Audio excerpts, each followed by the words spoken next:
خود کا دوسروں کے ساتھ مقابلہ کرنا چھوڑ دیں۔ سورج ہو یا چاند اپنے اپنے وقت پر چمکتے ہیں۔ اس شخص کو کوئی نہیں بدل سکتا جس کو اپنے اندر کوئی غلطی نظر نہ آتی ہو۔ سچائی میں اگرچہ خوف ہے مگر باعث نجات ہے، اور جھوٹ میں گو اطمینان ہے مگر موجب ہلاکت ہے۔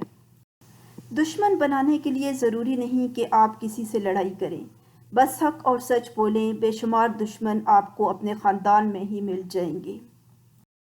تکبر سے پاک گفتگو، مفاد سے پاک محبت، لالچ سے پاک خدمت، خود غرضی سے پاک دعا سچے رشتوں کی دلیل ہے۔ ہر چیز کا صدقہ ہوتا ہے، اور عقل کا صدقہ یہ ہے کہ جاہل کی بات سن کر برداشت کی جائے۔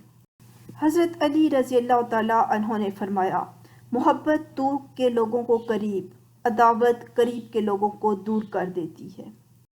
ہر چیز کا ایک حسن ہوتا ہے، اور نیکی کا حسن یہ ہے کہ جلدی کی جائے۔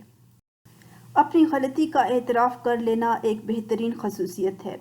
اس سے نفس میں عاجزی پروان چڑھتی ہے اور تکبر کمزور ہوتا ہے۔ حضرت ابوبکر صدیق رضی اللہ تعالیٰ عنہ نے فرمایا، ہر چیز کے ثواب کا اندازہ ہے مگر صبر کے ثواب کا کوئی اندازہ نہیں۔